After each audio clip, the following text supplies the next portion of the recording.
place to cook her. They cook her face, a beautiful Muslimah. They start putting all those, how do you call it? Dirt from somewhere on her face. You don't think she's the one. They take tomato sauce, they put on her, it is called ketchup. They put ketchup here on her mouth. Her hair is out, her chest is out. The worst part is that they bring her in a room dancing, a Muslim dancing, music, by 50 cents and 5 cents, and Snoop Dogg here. They invite Imam to sit. The worst that they do, the worst. This woman is Aria Cassia.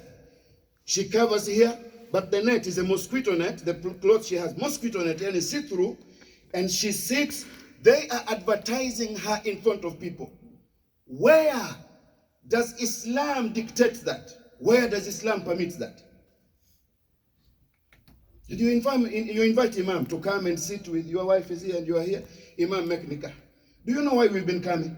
Because we say if we do not come and play our part, they will be committing zina. But who tells you that we are pleased with that situation? Who say that you should take off hijab and show a portion of your body and your chest and advertise your wife in front of people? Ama takhsha min al-hasad. Shaitan is working so hard, which means there is no deen from the beginning. And then they tell Imam, you can just take 15 minutes and go. Go there after 1 minute and see how people are dancing. And you allow friends to come and touch your wife's hand and they are dancing, you know. Do you expect barakah to be in that nikah? Oh, wallahi, I had a big wedding of kufr, big wedding of ma'asiyah, big wedding led by shaitan. And some parents and uncles are very rude when young people who loves Allah, who are following sunnah, telling them, I don't want this type of zafaf, and what they say, you keep quiet. You are a child, you're not going to tell us what to do. No deen in the beginning of our nikah. And also deen means, brothers, that you should learn al-Islam. You should promote iman and taqwa in your house. And a husband and wife should have books and even library and seek knowledge about Islamic marriage. That is also deen.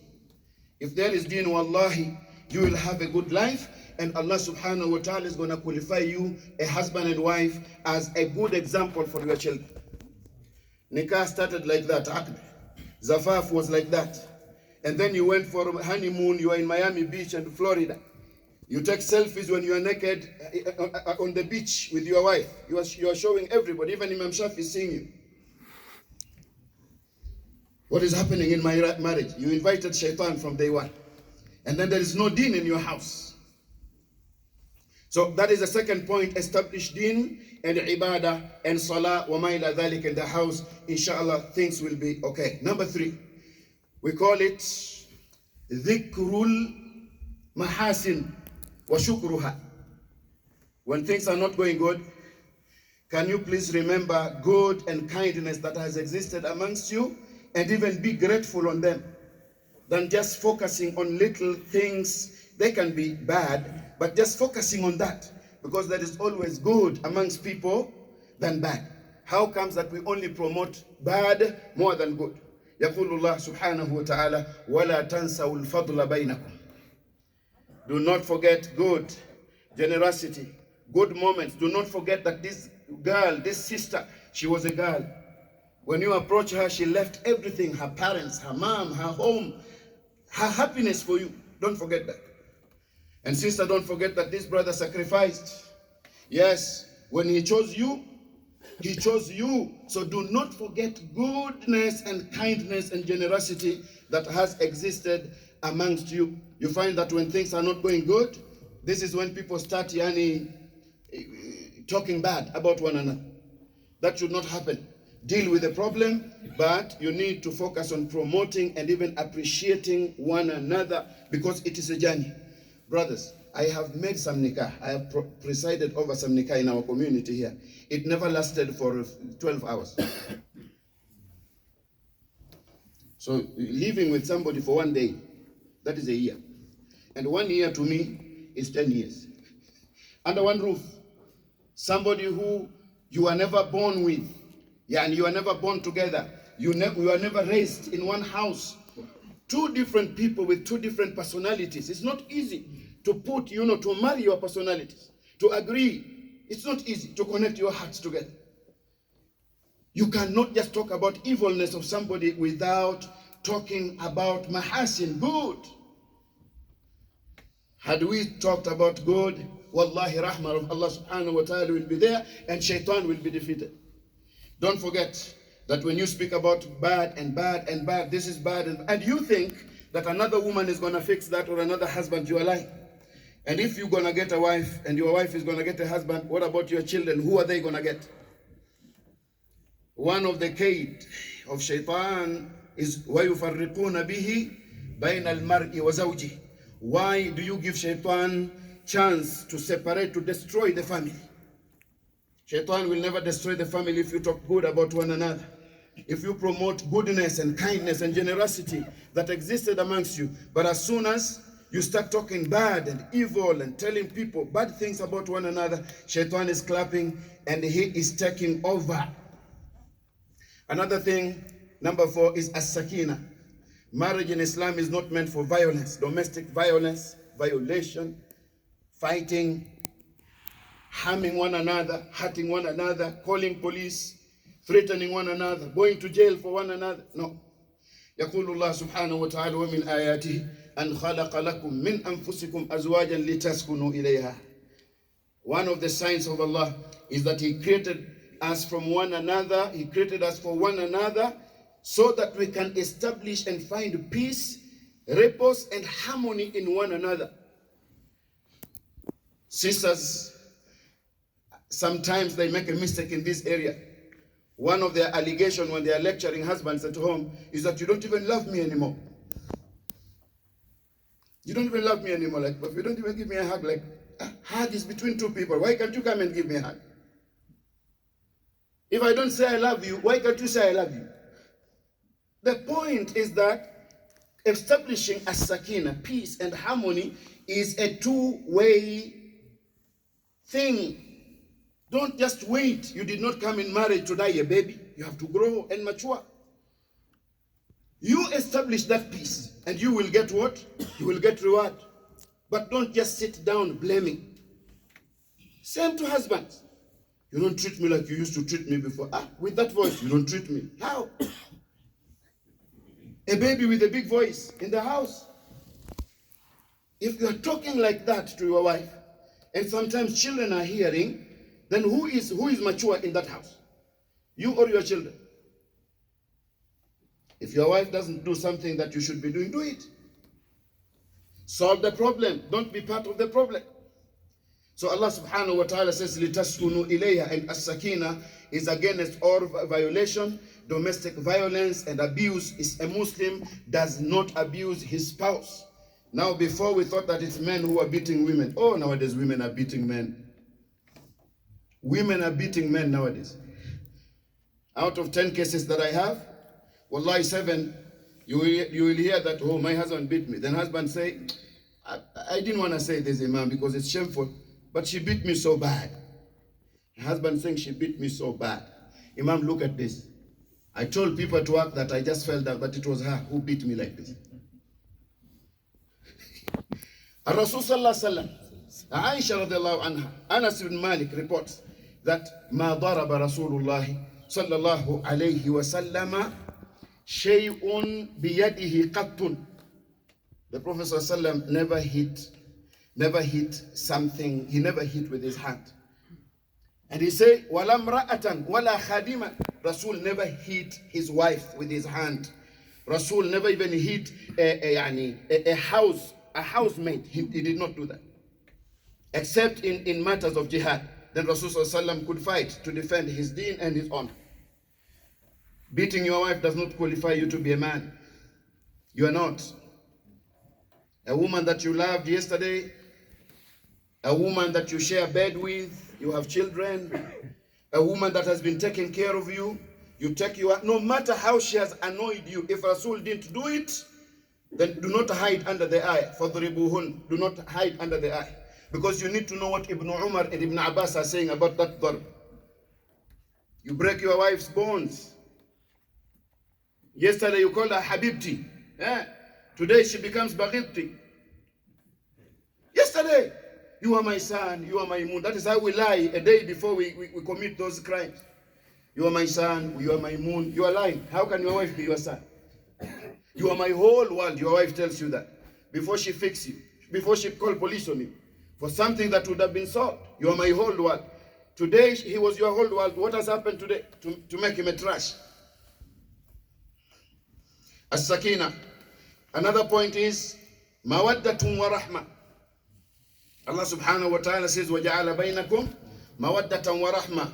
Love, compassion, and what? And rahmah. Do you know that the most misused verb on earth is the word I love you, I love you? Do we mean it when we say it from our hearts? You want to know that that love did not exist is when there is a small khilaf or ikhtilaf between two people. So Allah subhanahu wa ta'ala says if we work together as a husband and wife to establish love and mercy, He says وَجَعَلَ بَيْنَكُمْ مَوَدَّةً وَرَحْمَةً. Allah is going to gift you with compassion, mercy, and love. And that love should not just be love of appearance. It has to be love first for the sake of Allah. If you love her height and how she looks, what about if she gets sick tomorrow and she's on a wheelchair? How many men and women are running away from one another in marriage? She doesn't look like I married her. Did you expect her to remain like that? This is a human being, not a hurul ain. She can have malaria, typhoid, corona. She can be involved in accident. You can lose your head and this and this. Remember when you said qabiltu, I accept, Allah subhanahu wa ta'ala calls this mithaqan ghalidha. It is an oath that you took that through hardship and ease we're gonna travel together. What has happened? At-ta'awun. You must help one another in marriage. Allah subhanahu wa ta'ala says, وَتَعَاوَنُوا عَلَى الْبِرِّ وَالتَّقْوَى وَالزِّوَاجِ مِنَ الْبِرِّ. You should help one another in marriage. Do not let your husband suffer alone. Do not let your wife suffer alone. وَلَا تَعَاوَنُوا عَلَى الْإِثْمِ وَالْعُدْوَانِ. At-tafahum. You must work towards understanding each other. You may have your opinions, she will have her opinion and you, lakin you must know that you have to work together to come to a common what? At least common area where you can understand one another because you are living with one another. And this is through best communication, listening to her, and her also giving you chance to listen. Many people are showing muscles in marriage. Arguments. They never listen to one another. Wallahi, they can live for 30 years. They only listen to one another 1 week or 1 month or 1 year. The rest, they're just arguing. Even when they made children, they were arguing. They raised children with arguments. Children knows that as dad and mom who has graduated, they have PhD in arguing. They never listen to one another. As-sabru, you cannot live with one another without sabr. All that we are saying is leading to patience, tolerance, and perseverance. You are two different people. Allah subhanahu wa ta'ala brought you together, so you need to be patient with weaknesses of one another, take good from one another, try to help one another to fix what they cannot fix. 2 more points is al-huquq. You have to know that each one of you should fulfill what is called rights, responsibilities, and duties in marriage. And Rasul sallallahu alaihi wasallam spoke about that. Especially men, Rasul said, أن تطعمها إذا أطعمت وتكسوها إذا اكتسيت ولا تضرب الوجه ولا تقبح ولا تهجر إلا في البيت. And there are many حقوق that I can inshallah have a different khutbah just to talk about this حقوق. Lakin if you love one another and if you want peace, ولا تقبح, you are not going to insult one another and curse one another. One of the worst that is happening is cursing. And lastly, last point is that if there is a problem, before you rush to the court and you rush here and here, it is upon Muslim to refer their matter to the principles that Allah has laid for solutions. فَإِذُوهُنَّ وَهْجُرُوهُنَّ فِي الْمَضَاجِعِ وَاضْرِبُوهُنَّ, and it goes فَبَعْثُوا حَكَمًا مِنْ أَهْلِهِ وَحَكَمًا. Allah knows that there will be khilaf and ikhtilafat, He knows. But how many people are following the processes that Allah subhanahu wa ta'ala has put? Many Muslims don't want to go to masajid. They say that I'm not going to get my rights. That is why they start calling police and going to the court. Yes, you go to the court, someone is arrested, you spend money on the lawyer. I don't say that if there is real abuse, it should not be reported. No, that is not me. There is abuse. How can masjid help you when somebody is bleeding? Report. Lakin if there are issues that can be solved, do not rush to those areas first. Allah subhanahu wa ta'ala tells us that وَعَاشِرُهُنَّ بِالْمَعْرُوفِ اسْتَغْفِرُ اللَّهِ.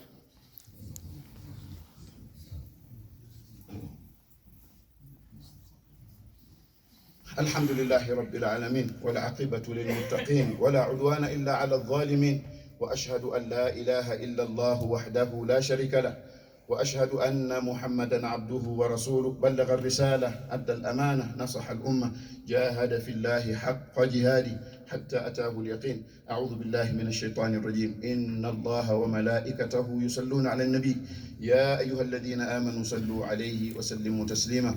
اللهم صل على محمد وعلى آل محمد كما صليت على إبراهيم وعلى آل إبراهيم إنك حميد مجيد. اللهم ارض عن جميع صحابة رسول الله. اللهم انصر إخواننا المستضعفين في مشارق الأرض ومغاربها. اللهم انصر إخواننا في فلسطين وفي كل مكان يا رب العالمين. اللهم إنا نجعلك في نحور الكفار والأعداء ونعوذ بك من شرورهم يا رب العالمين. اللهم انصرنا ولا تنصر علينا. اللهم انصرنا ولا تنصر علينا. ربنا يسر لنا ولا تعسر وتمم بالخير وبك نستعين. اللهم ارحم موتى المسلمين. اللهم اشف مرضى المسلمين برحمتك يا ارحم الراحمين. والحمد لله رب العالمين. عباد الله إن الله يأمر بالعدل والإحسان وإيتاء ذي القربى وينهى عن الفحشاء والمنكر والبغي يعظكم لعلكم تذكرون. فاذكروا الله يذكركم وادعوه يستجب لكم ولذكر الله تعالى أكبر والله يعلم ما تصنعون. وأقم الصلاة.